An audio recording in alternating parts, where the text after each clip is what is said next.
कादम्बरी सुकनाशोपदेशः। कादम्बरी सुकनाशोपदेशः। हिंदी अनुवाद।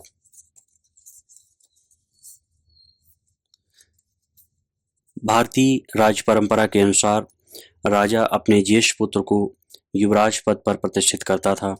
यह कार्य राजा अपनी वृद्धावस्था में करता था। इसका रहस्य यह था कि राजा अपने सामने ही अपने पुत्र को राज्यभार देकर उसे शासन में प्रवीण बना लेता था और स्वयं एक प्रकार से राज्यभार से मुक्त होकर विश्राम लेता था। इस प्रक्रिया से वृद्ध राजा की मृत्यु के बाद युवक राजा को शासन सूत्र संभालने में कठिनाइयों का अनुभव नहीं होता था। इस अवसर पर युवराज को मंत्रोच्चारण के साथ तीर्थों के पवित्र जल से एक विशेष प्रकार का स्नान कराया जाता था। इसी उत्सव विशेष को यौवराज्याभिषेक तथा या युवराज का राज तिलक कहा जाता था। युवराज के राज तिलक के अवसर पर तीर्थों का पवित्र जल, हवन सामग्री, समिधा, घृत, राजकीय वस्त्र, छत्र, चंवर, राज सिंहासन प्रभृति वस्तुओं को उपयोग में लाया जाता था।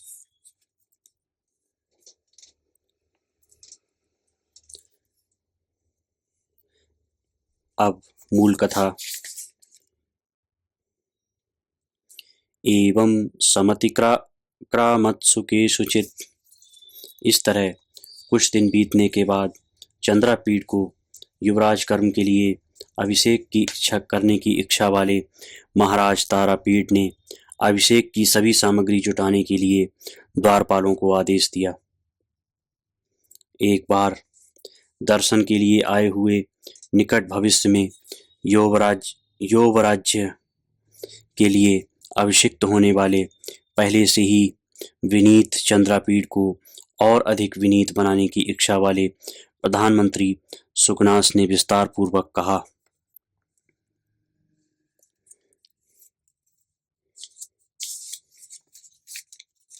वत्स चंद्रापीठ,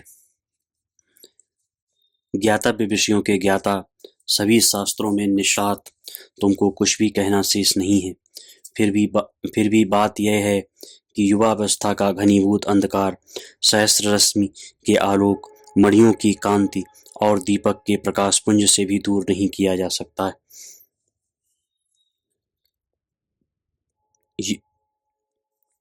युवावस्था का घनीभूत अंधकार सहस्त्र रश्मि के आलोक, मणियों की कांति और दीपक के प्रकाश पुंज से भी दूर नहीं किया जा सकता है।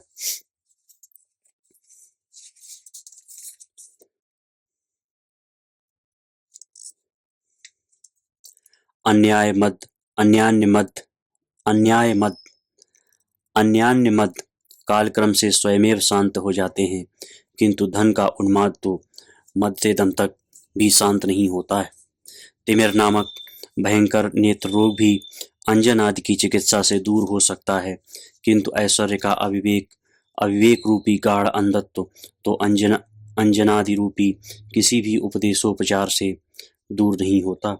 अन्य प्रकार के ज्वर का ताप तो सामान्य शीतोपचार से भी दूर हो जाता है, किंतु अहंकार रूपी ज्वर का ताप तो चंदन आदि विशिष्ट शीतोपचार से भी शांत नहीं होता है।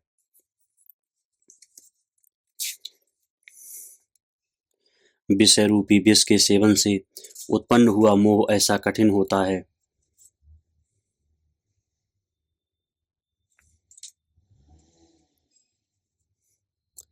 कि वह जड़ी बूटी और मंत्रों से अथवा मूल मंत्र परावाणी से भी नहीं उतरता है। वासना रूपी मल का अवलेप ऐसा प्रबल होता है कि वह नित्य स्नान आदि शुद्धि कार्यों से भी नहीं धुलता। राज्य सुख समूह रूपी निद्रा ऐसी घोर होती है कि रात्रि के अंत में भी उसे कभी प्रबोध नहीं होता। इसलिए तुम्हें विस्तार पूर्वक कह रहा हूँ।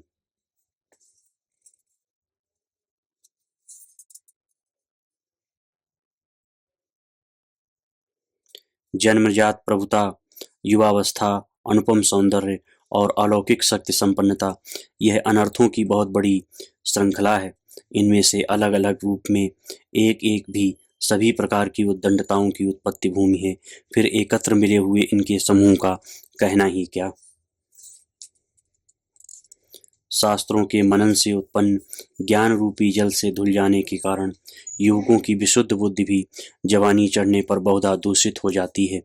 सफेदी के नहीं छोड़ने पर भी युवकों की दृष्टि लालिमा से पूर्ण रहती है, अर्थात नौजवानों की पवित्र दृष्टि भी वासना के मत से मतवाली हो जाती है।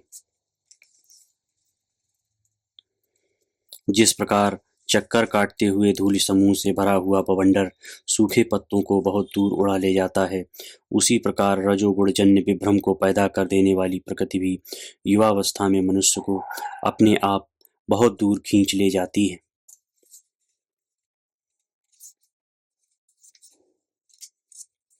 नयनादि रूप हरिणी को निरंतर आकर्षण करने वाली अंगनादि के उपभोगादि रूपी मृगतृष्णा अंत में अत्यंत दुख देने वाली होती है।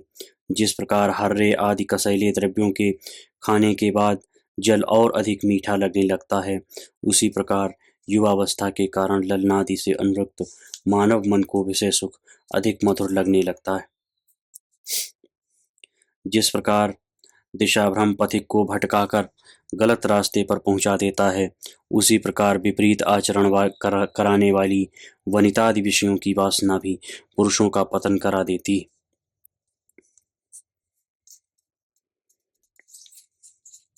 आप जैसे संयत और शीलवान सज्जन ही उपदेशों के उपयुक्त पात्र हैं, क्योंकि स्वच्छ स्फटिक मणि में चंद्र किरणों की छटा जैसे आसानी से प्रतिबिंबित हो जाती है, वैसे ही निर्मल अंतःकरण में ही गुरुजनों के सुखद उपदेश वचन सुखपूर्वक प्रवेश करते हैं। कान में गया हुआ साफ पानी भी जैसे लोगों को बहुत कष्ट पहुंचाता है, वैसे ही अयोग्य लोगों के कर्णकुहर में प्रविष्ट सर्वथा निर्दुष्ट भी गुरुवचन उन्हें बड़ी पीड़ा पहुंचाते हैं। परंतु संग का गहना जिस प्रकार मतंगों के मुखमंडल की चारुता को और अधिक बढ़ा देता है, उसी प्रकार गुरु के उपदेश सत्पुरुषों के श्रवण गोचर होने पर उनकी मुख शोभा को बढ़ाते ही हैं। जिस प्रकार प्रदोष काल का उदीयमान चंद्रमा रजनी के समस्त घना अंधकार को छीण कर देता है, उसी प्रकार गुरुजनों के शांतिप्रद उपदेश भी अज्ञान आदि समस्त दोष समूहों को दूर कर देते हैं। जिस प्रकार वृद्धावस्था सिर के बालों को सफेदी में रंग कर स्वच्छ बना देती है, उसी प्रकार इंद्रियों के निग्रह में समर्थ गुरु के उपदेश भी पुरुषों में स्थित समस्त दोषों को ही गुण रूप में परिणत कर देते हैं। विषय रस के आस्वादन के अनभिज्ञ तुम्हारे लिए उपदेश का यही उचित समय है, क्योंकि कामदेव के तीरों के प्रहार से टुकड़े टुकड़े किए हुए हृदय में गुरु के उपदेश वैसे ही नहीं टिकते जैसे चलनी में पानी नहीं टिकता। उच्च वंश में पैदा होने पर भी, अच्छी शिक्षा प्राप्त करने पर भी दुष्ट लोगों की दुर्विनीतता घटने के बजाय बढ़ती ही रहती है, क्योंकि ठंड लगने वाले चंदन काष्ठ से उठी हुई आग भी जलाती ही है, और शीतल जल के अंदर रहने वाली बड़वाग्नि भी बुझने के बजाय उत्तेजित ही होती रहती।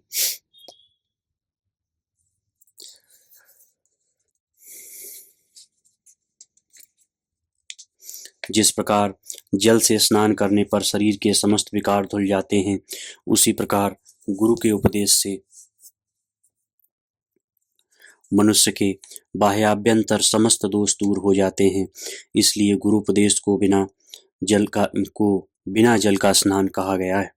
साधारणतया बाल सफेद होने पर लोग बुढ़े समझे जाते हैं, किंतु गुरु उपदेश से तो बालों की सफेदी के बिना ही लोग वृद्ध, बुजुर्ग या पूज्य माने जाते हैं।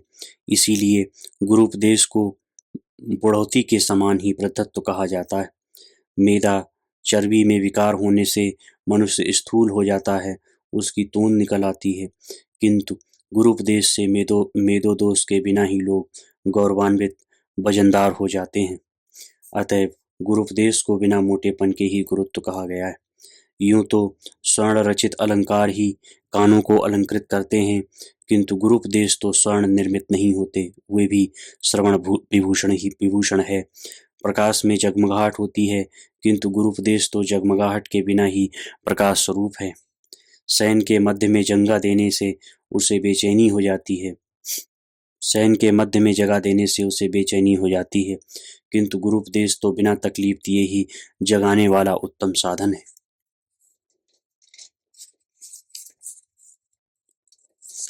राजाओं के लिए तो गुरूपदेश और अधिक आवश्यक है, क्योंकि उनको उपदेश देने वाले लोग बहुत कम होते हैं। इसका कारण यह है कि जैसे प्रतिध्वनि मूल ध्वनि का अनुगमन करती है, वैसे ही सभी लोग अ, वैसे ही सभी लोग डर से राजा की बातों का अनुसरण करने लगते हैं। जिस प्रकार कान में सूजन हो जाने से उसके छेद बंद हो जाते हैं, उसी प्रकार उत्कट अहंकार से राजाओं के कान बंद हो जाते हैं। फलस्वरूप उनके कानों में उपदिष्ट वचन प्रविष्ट ही नहीं हो पाते हैं, और यदि किसी तरह गुरु की बात उनके कानों में चली ही गई, तो मतवाले हाथी के समान मस्तानी नजरों से अनसुनी करते हुए हितैषी गुरुजनों को कष्ट ही पहुंचाते हैं।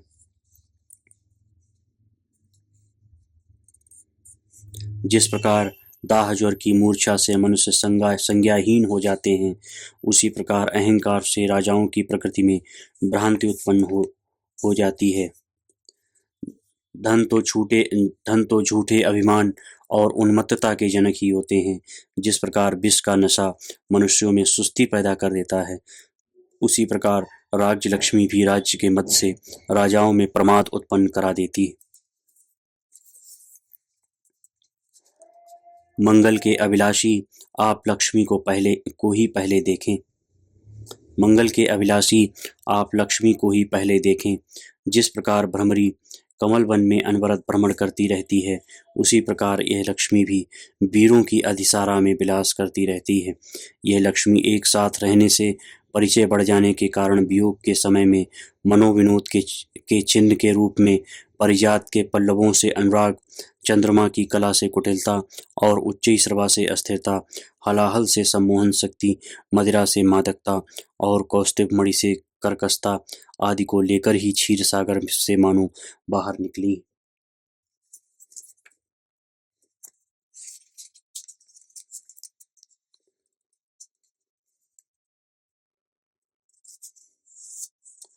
समस्त संसार में इस अनार्या के समान दूसरा कोई भी ऐसा नहीं है जो अपने परिचय की कुछ भी चिंता न करे। अत्यधिक परिश्रम के अनंतर प्राप्त होने पर भी यह ठहर नहीं पाती। गुड़ रूपी फंदे में मजबूती से बांधकर निश्चल की जाने पर भी यह निकल भागती है। उद्दाम अहंकार वाले सहस्त्र संख्यक वीरों से संचालित खड्गलताओं के पिंजरे में सावधानी से रखी जाने पर भी यह गायब हो जाती है। मदजल की अविरल धारा से मेदाच्छन्न करने वाले हाथियों की धन श्रृंखला से निगड़ित रखी जाने पर भी यह निकल भागती है।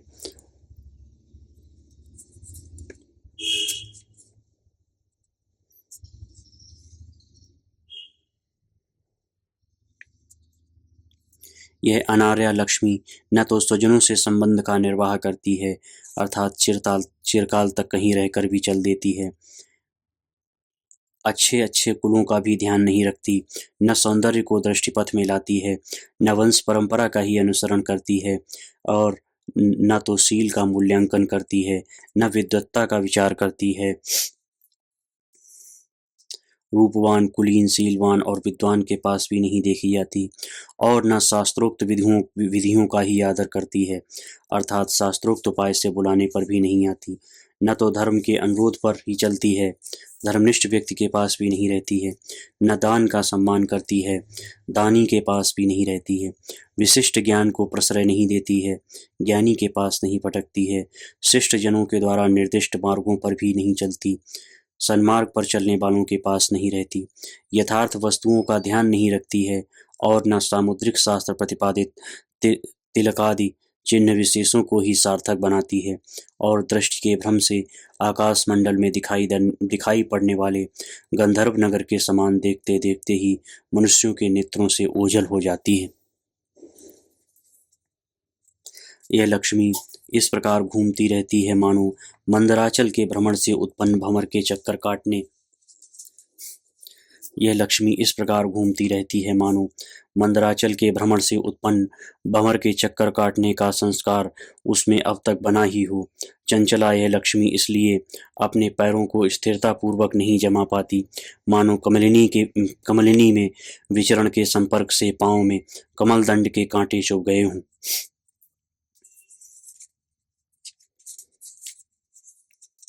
बड़े बड़े राजाओं के महलों में अति प्रयत्न पूर्वक रखी जाने पर भी वह इस प्रकार लड़खड़ाती रहती है, मानो मदजल स्रावी मतंगों के कपोल प्रदेश से चूते हुए मदजल के पान से वह उन्मत्त हो गई हो। कठोरता की शिक्षा पाने के लिए ही मानो वह खड्गों की धारा में अपना निवास स्थान बनाती, अर्थात खून खराबी से ही यह प्राप्त होती। तरह तरह के वेश बनाने के लिए ही मानो विराट रूपधारी भगवान विष्णु का इसने आलंबन किया है। विश्वास के अभाव के कारण ही अपने समृद्ध मित्र मंडल, कर खजाना और साम्राज्य आदि वाले राजाओं को भी समय पर छोड़कर यह लक्ष्मी उसी तरह चल देती है जिस तरह पूर्ण विकसित कंद, नालदंड, कोश और परिमांडल्य आदि से युक्त अपने आश्रय कमल को सायंकाल में छोड़ चल देती।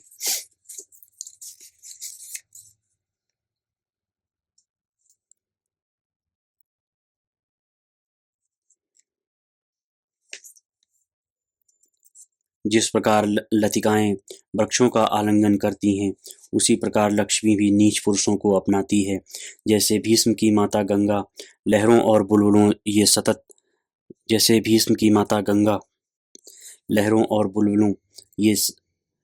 ये सतत अस्थिर रहती है, वैसे ही संपदाओं की जननी लक्ष्मी भी जल तरंगों एवं बुदबुद के सदृश अस्थिर होती है।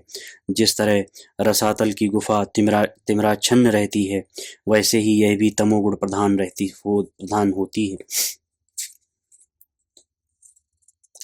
जिस प्रकार राक्षसी हिडिंबा एकमात्र भीम के साहस पर मुग्ध हो गई, उसी प्रकार लक्ष्मी भी प्रचंड साहस से वशीभूत होती है। जिस प्रकार वर्षा ऋतु क्षण मात्र के लिए ही चपला को चमका देती है, उसी प्रकार लक्ष्मी भी क्षणिक छवि को छिटका देती है। जिस प्रकार भयंकर पिशाचिनी अनेक पुरुषों के बराबर नाप की ऊंचाई को दिखलाकर दुर्बल व्यक्तियों को भय से पागल बना देती है, उसी प्रकार लक्ष्मी भी अनेक पुरुषों के अभ्युदय को दिखाकर अल्पज्ञ जनों को उन्मत्त बना देती है।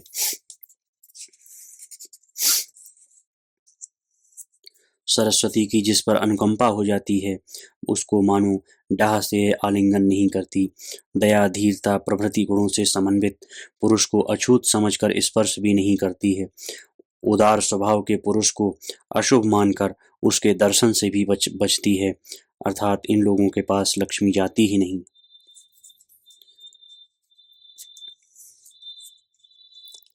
उच्च कुल में उत्पन्न पुरुष को सर्प के समान उल्लंघन कर जाती है। वीर पुरुष को कांटा मानकर उससे दूर ही रहती है। दान परायण पुरुष को अशुभ स्वप्न मानकर स्मरण भी नहीं करती है। विनीत व्यक्ति को पापी समझकर उसके पास नहीं फटकती है। मनस्वी मनुष्य को पागल करार देकर उसकी खिल्ली उड़ाती है।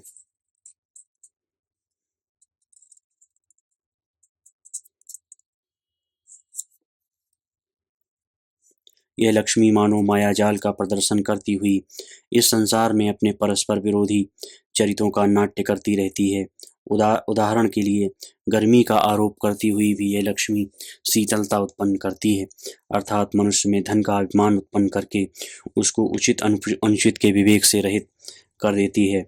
यह लक्ष्मी उन्नति के शिखर पर पहुंचाकर भी अवनति के गर्त में गिरा देती है, अर्थात प्रशंसित पद पर आसीन करके मनुष्य को निषिद्ध कर्म में प्रवृत्त करा देती है।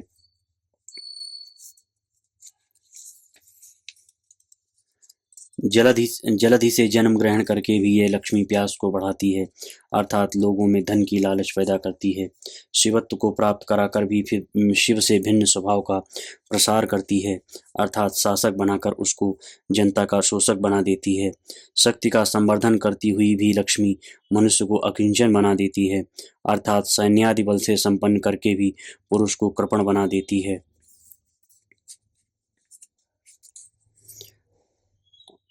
यह लक्ष्मी सुधा रस के साथ जन्म लेकर भी स्वाद से कड़वी लगती है, अर्थात अंत में दुख देने वाली होती है।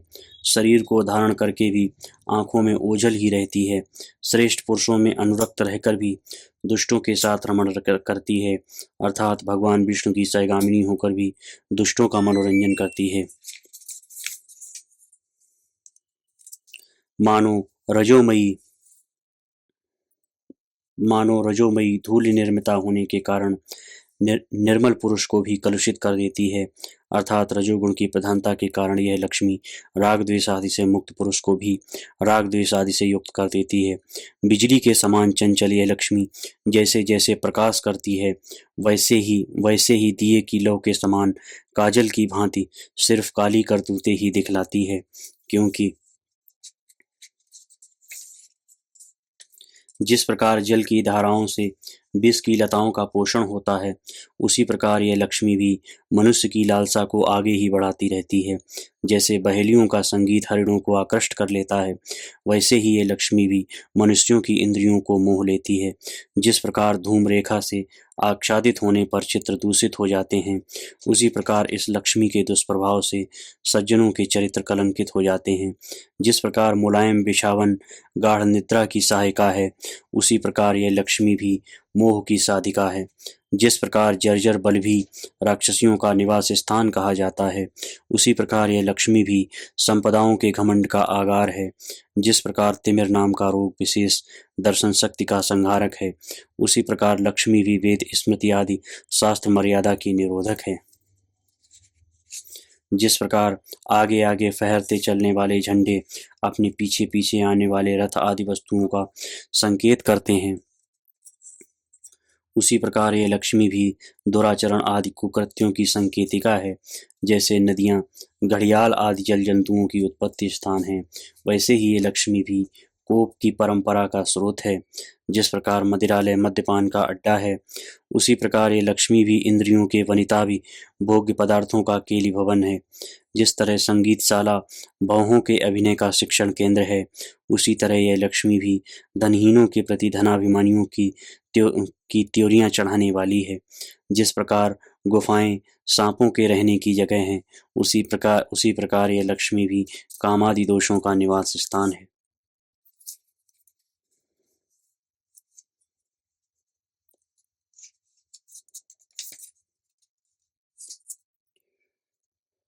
जिस प्रकार द्वारपालों के बेंत का डंडा लोगों को तितर बितर कर देता है, उसी प्रकार यह लक्ष्मी भी शिष्ट जनों के आचरणों को दूर भगा देती है। जिस प्रकार असामयिक वर्षा ऋतु कलहंसों को दूर भगा देता है, उसी प्रकार लक्ष्मी के आने पर दया दान आदि गुण गायब हो जाते हैं। जिस तरह त्वचा फोड़े आदि चर्म रोगों के फैलने का आधार है, उसी प्रकार यह लक्ष्मी भी लोक निंदा को फैलाने की आधार भूमि है।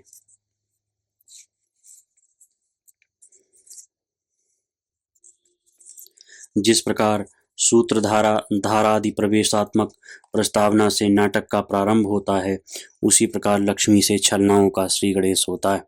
जिस प्रकार मत्त गजेंद्र केले के वन में विहार करते हैं, उसी प्रकार कामदेव भी लक्ष्मी की छाया में ही पलता है।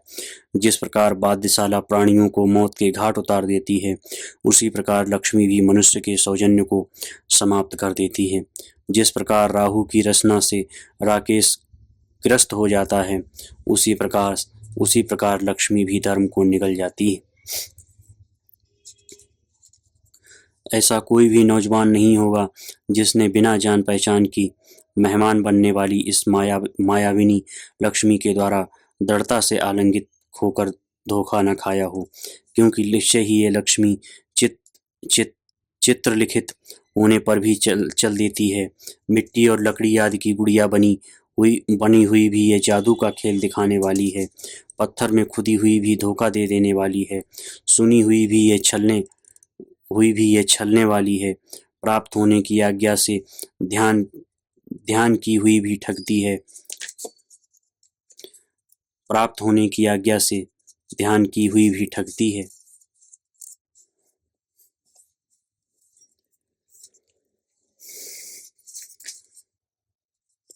उपर्युक्त सभी दुर्गुणों से युक्त होने पर भी लक्ष्मी भाग्यवश यदि किन्हीं किन्हीं राजाओं को स्वीकार भी करती है तो वे राजा बिहल और पाप पारायण हो जाते हैं। ऐसा जान पड़ता है कि राजगद्दी मिलने के अवसर पर ही मंगल कलश के जल से राजाओं की सारी उदारता मानो धो दी जाती है। अभिषेक के अंगभूत हवन कर्म के धुएं से उनका अंतःकरण मानो मलिन कर दिया जाता है। पुरोहित के कुश की झाड़ू से राजाओं का क्षमागुण बटोरकर मानो फेंक दिया जाता है। रेशमी वस्त्र की बनी हुई पगड़ी का बंधन ही उनकी वृद्धावस्था के आने की स्मृति को मानो ढक देता है। राजछत्र के घेरे से लोकांतर का देखना मानो रोक दिया जाता है। पंखे की हवा से सच्चाई मानो दूर फेंक दी जाती है। बेंत की छड़ी से उनसे दया दक्षिण्यादि गुण मानो हटा दिए जाते हैं। जय जयकार के शोरगुल में भलाई की बातें मानो विलीन हो जाती हैं। ध्वजा के कपड़े के छोर से कीर्ति मानो पोंछ दी जाती है।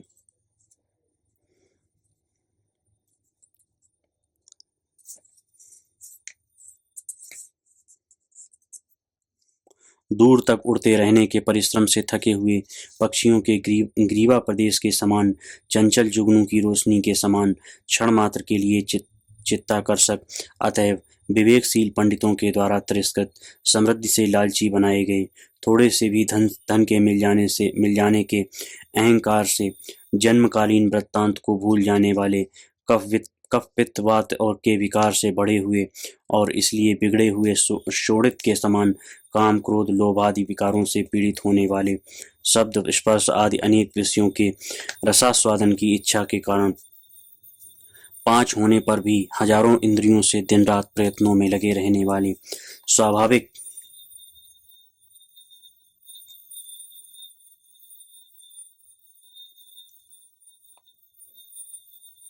अस्थिरता के कारण ही अवसर पा जाने वाले अकेला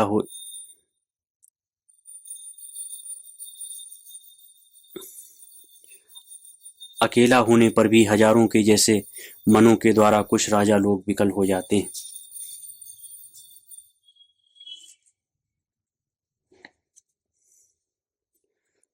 ये राजे शनि राहु आदि ग्रहण गणों से मानो ग्रहित हो जाते हैं। देवयोनि विशेष भूत प्रेत आदि से मानो आक्रांत हो जाते हैं। तांत्रिकों के मंत्र से मानो भूताभिभूत हो जाते हैं। बलवान हिंसक प्राणियों से बरजोरी खींचकर मानो पकड़ लिए जाते हैं। वायु के वेग से मानो अव्यवस्थित कर दिए जाते हैं और पिशाचों से मानो निग्रहित हो जाते हैं। कंदर्प के बाणों से मर्म स्थान के छिद जाने के कारण ही ये राजा लोग मानो हजारों प्रकार की मुखभंगिमा प्रदर्शित करते रहते हैं। धनाभिमान की गर्मी से तपकर मानो ये अनेक प्रकार की चेष्टाएं करते रहते हैं। लाठी आदि की गहरी चोट से बेहोश हो जाने के कारण मानो अपने अंगों का भार भी वहन नहीं कर पाते।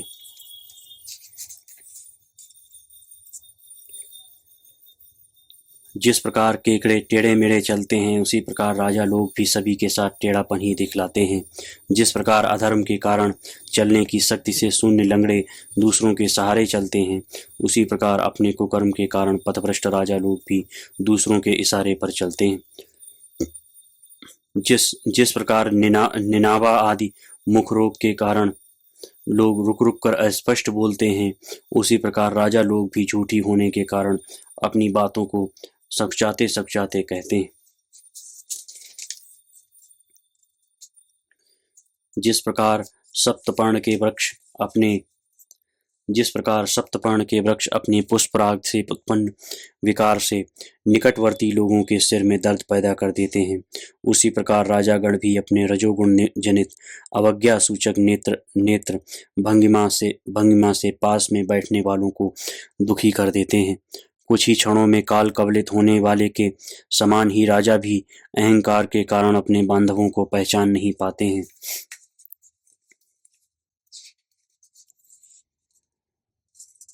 जिस प्रकार आंख आ जाने से कोई व्यक्ति चमकते हुए सूर्य आदि को देख नहीं सकता उसी प्रकार राजा भी डाह के कारण प्रतापी पुरुषों को देखने में सर्वथा असमर्थ हो जाते हैं। जिस प्रकार जिस प्रकार भयंकर सर्प के डस लेने पर कोई व्यक्ति ओझा गुड़ियों के विष उतारने वाले मंत्रों से भी होश में नहीं आता, उसी प्रकार राजा लोग भी मंत्रियों की उचित और अनुकूल मंत्रणाओं से भी बुद्धि के विपरीत हो जाने के कारण अपने कर्तव्यों को समझ नहीं पाते। जिस प्रकार लाह से बने हुए आभूषण गल जाने के कारण जलती हुई आग को बर्दाश्त नहीं कर पाते, उसी प्रकार राजा लोग भी ईर्ष्या के कारण तेजस्वी पुरुषों के तेज को नहीं सह सकते। जिस प्रकार मतवाला हाथी विशाल खंबे में बांध रखने पर भी पीलवान की बातों को नहीं मानता, उसी प्रकार अत्यधिक अहंकार से निस्तब्ध राजे गुरजनों के उपदेश पर ध्यान नहीं देते। धन प्राप्ति की लालसा रूपी विष की मूर्छा से प्रत्येक पदार्थ को सुवर्ण में देखते हैं। शान चढ़ाए गए तीरंदाजों से चलाए जाने पर जिस प्रकार अपने लक्ष्य को शान चढ़ाए गए तीरंदाजों के से चलाए जाने पर जिस प्रकार अपने लक्ष्य को निशाने को धराशायी कर देते हैं, उसी प्रकार मद्यपान से उन्मत्त राजमंडल धूर्तों की प्रेरणा से प्रजाओं को नष्ट कर देता है। जिस प्रकार वृक्षों पर लटकते हुए दूरवर्ती फलों को डंडे फेंक कर लोग तोड़ डालते हैं, उसी प्रकार दूर में भी बसे हुए संभ्रांत कुल को राजा लोग कर ग्रहण आदि के द्वारा छीण कर देते हैं। जिस प्रकार देखने में सुंदर लगने पर भी असमय में फूलों का खिलना बड़े बड़े उत्पादों का द्योतक है, उसी प्रकार राजाओं की आकृति सुंदर होने पर भी प्रजा के विनाश का कारण होती है। जिस प्रकार त्रिमिर रोग से पीड़ित लोग दूर की चीजों को नहीं देख सकते, उसी प्रकार तमोगुण की प्रबलता से राजा भी अदूरदर्शी हो जाते हैं। जिस प्रकार वेश्याओं के घर विट आदि से भरे रहते हैं, उसी प्रकार राजाओं के महल भी नीच पुरुषों से परिव्याप्त रहते हैं। जिस प्रकार मृतकों के आगे बजाए जाने वाले बाजे की आवाज सुनकर ही लोग डर जाते हैं, उसी प्रकार कान में पड़ने वाले राजाओं के नाम से भी लोग भय खाते हैं। जिस तरह स्त्री हत्या आदि महापातकों के विचार भी लोगों के हृदय में अशांति उत्पन्न कर देते हैं, उसी प्रकार राजाओं का स्मरण भी लोगों का दिल दहला देता है। प्रतिदिन बढ़ते हुए पापों के कारण मानो वे मोटे हो जाते हैं, और ऐसी दशा में सैकड़ों बुरी आदतों के आदी हो जाने से दीमक के ऊपरी भाग की घास पर जल की गिरी हुई बूंदों की भांति पाप कर्मों से चित्त अपनी आत्मा को भूल जाते हैं।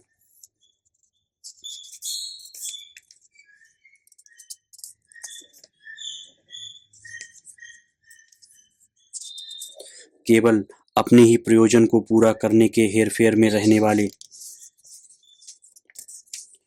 संपत्ति रूपी मांस को खाने में गीत के समान राजसभा रूपी कमल वन में बगुले के समान बने हुए कुछ धूर्त लोग कुछ राजाओं को इस प्रकार समझाते हैं कि जुआ खेलना मनोरंजन है, दूसरों की स्त्रियों के साथ सहवास करना चतुरता है, शिकार खेलना कसरत है, शराब पीना विलासिता है, मतवालापन वीरता है, अपनी पत्नी को छोड़ देना वैराग्य है, गुरुओं की आज्ञा का उल्लंघन करना स्वतंत्रता है, वास्तविक अपराध करने वाले नौकरों को भी छूट देते रहना सुखपूर्वक सेवा करने देना है, नृत्य करना, गीत गाना, बाजे बजाना और वेश्याओं में अनुरक्त रहना रसिकता है, सहृदयता है, बड़े बड़े अपराधों पर भी ध्यान नहीं देना हृदय की उदारता है, और अपमान को भी पी जाना सहिष्णुता है, मनमाना काम करना प्रभुता है, इंद्रादि देवताओं का अपमान करना शक्तिमत्ता है, चारण गणों से की जाने वाली राजाओं की प्रशस्ति कीर्ति है, चित्त की चपलता उमंग है, सामान्य एवं विशेष की विवेचना नहीं करना पक्षपातहीनता है। इस प्रकार दोषों को भी गुणों के रूप में दिखलाकर मन ही मन उन पर राजाओं पर हंसते हुए धोखा देने में होशियार चालबाज झूठी तारीफ का पुल बांधकर राजाओं को धोखा देते हैं। पूर्वोक्त विधि से धूर्त लोगों के द्वारा समझाए जाने पर राजा लोग धन के अहंकार से उन्मत्त हो जाते हैं और अज्ञानता के कारण उन सभी को सच मानकर अपने में मिथ्याभिमान का आरोप करते हैं। मनुष्य के जन्म मरण आदि लक्षणों से युक्त होकर भी अपने को देवताओं के अंश से उत्पन्न, देवताओं से अधिष्ठित और अलौकिक मानते हैं। इस प्रकार देवोपयुक्त शौर्य आदि के नाटक से अपनी महत्ता को प्रदर्शित करने वाले राजा लोग लोगों के उपहास का विषय बन जाते हैं। वे राजे अपने में नहीं रहने वाले भी गुणों का अभिमान करने वाले और वे राजे अपने में नहीं रहने वाले भी गुणों का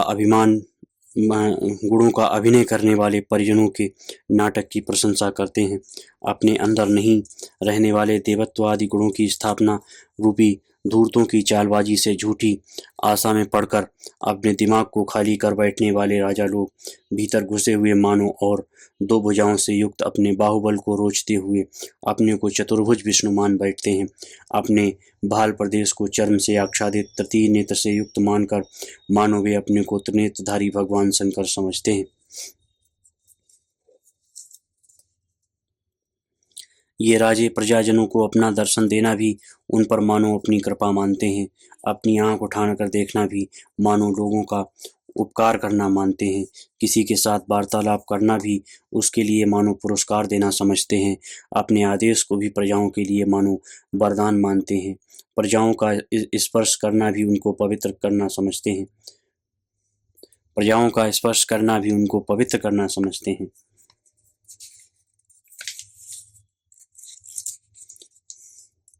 और आत्मगौरव के मिथ्याभिमान से अभिभूत भूपति देवताओं का नमस्कार नहीं करते हैं।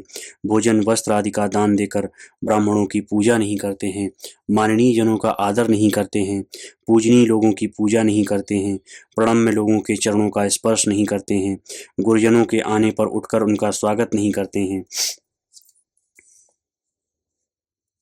राजा लोग पंडितों को वनिताभिविषय भोग का सुख छोड़कर विद्याभ्यास आदि में वृथा श्रम करने वाला समझकर उनका उपहास करते हैं। बड़े बूढ़ों के उपदेश को बुढ़ौती की बकवास समझकर उनकी उपेक्षा कर देते हैं। अपनी बुद्धि का अपमान समझकर मंत्री के परामर्श से द्वेष करते हैं और राज्य के हित के लिए यथार्थ बोलने वाले को अपनी क्रोधाग्नि में भस्मसात कर देते हैं। राजाओं की प्रशंसा में निरत उसी प्रियंवद का राजा लोग अभिनंदन करते हैं। उसी के साथ बातचीत करते हैं। उसको ही अपने पास बैठाते हैं। विविध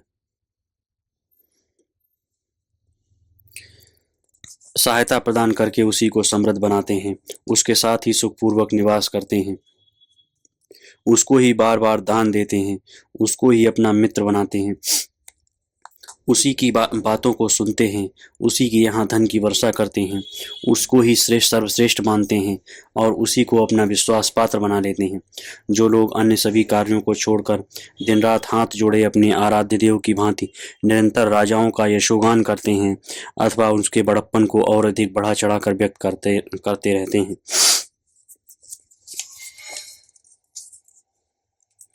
उन राजाओं के लिए क्या उपयुक्त है जो प्रायः अतिदूषित शिक्षाओं से युक्त होने के कारण अत्यंत कठोर चाणक्य रचित नीति शास्त्र को ही प्रमाण मानते हैं। जो बलि प्रधान क्रूर यज्ञ क्रियाओं के कारण निर्दय स्वभाव वाले पुरोहितों को ही अपना उपदेशक मानते हैं। जो दूसरों को ठगने में कुशल मंत्रियों को ही अपना सलाहकार मानते हैं। जो हजारों राजाओं के द्वारा उपयोग करने के बाद छोड़ी गई लक्ष्मी में ही आसक्त रहते हैं। जो हिंसा साधक शास्त्रों में ही दत्तचित्त रहते हैं और जो स्वाभाविक प्रेम के कारण हृदय से अनुराग करने वाले भाइयों को ही समूल नष्ट कर देते हैं।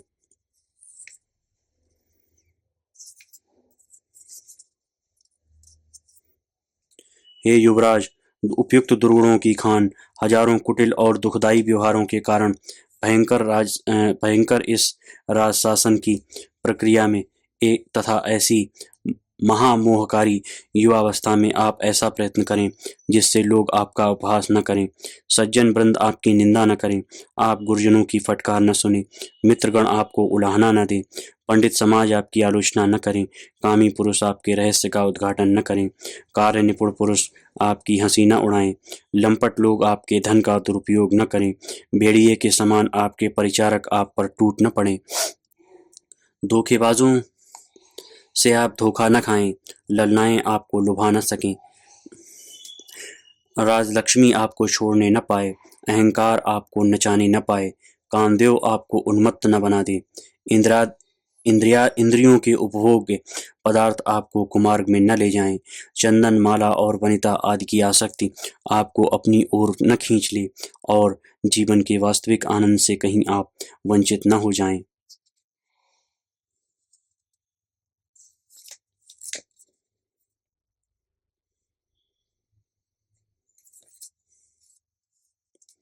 यद्यपि आप स्वभाव से ही अत्यंत धीर और अपने पिता के यद्यपि आप स्वभाव से ही अत्यंत धीर और अपने पिता के प्रबल प्रयत्न से सकल शास्त्र के मर्म को जानने वाले हैं, धन तो चंचल हृदय वाले मूर्ख को ही उन्मत्त करते हैं। सर्वथा सुयोग्य रहने के कारण आपको उपदेश की कोई आवश्यकता नहीं है, फिर भी आपके विनय आदि गुणगण से उत्पन्न संतोष ने ही मुझे इस प्रकार के उपदेश देने में प्रवृत्त किया है। और इतना ही तुमसे बार बार कहता हूँ कि विद्वान, सावधान, शक्तिशाली, कुलीन, धैर्यवान और उद्यमी पुरुष भी इस दुराचारिणी लक्ष्मी के प्रभाव से दूषित बना दिए जाते हैं। अपने पूज्य पिता के द्वारा मंगलमय विधान पूर्वक अभी अभी की जाने वाली युवराज पद की प्रतिष्ठा के सुखों का चिरकाल तक अनुभव करो। अपने पूर्वजों से अभी तक धारण किए गए वंश परंपरा से प्राप्त राज्य के भार का वहन करो। शत्रुओं के मस्तक को नीचे झुकाओ और अपने बांधवों को ऊपर उठाओ। राज्याभिषेक महोत्सव के बाद ही विश्व विजय के लिए उद्यत सभी दिशाओं में परिभ्रमण करते हुए आप अपने पिता के द्वारा जीती हुई 7 दीपों से अलंकृत वसुधा पर फिर से विजय प्राप्त करें। यही तो आपके पराक्रम के विस्तार का समय है, क्योंकि प्रारंभ में जिस राजा का प्रताप सुदृढ़ हो जाता है, आगे चलकर उसके आदेश त्रिकालदर्शी सिद्ध योगियों के वचनों के समान अमोघ होते हैं। इतना कहकर मंत्रीवर सुगनास ने अपने उपदेश को समाप्त कर दिया। इस प्रकार उपदेश देकर सुकनास के मौन हो जाने पर उनके पवित्र उपदेश की सरस्वती से मानो धुलकर, मानो प्रफुल्लित होकर, मानो स्वच्छ होकर, मानो आभूषण से सुसज्जित होकर, मानो पवित्र होकर, मानो चमत्कृत होकर प्रसन्न मन से युक्त चंद्रापीठ कुछ देर तक रुक रुक कर वहां से खुशी खुशी अपने महल को लौट आया। धन्यवाद।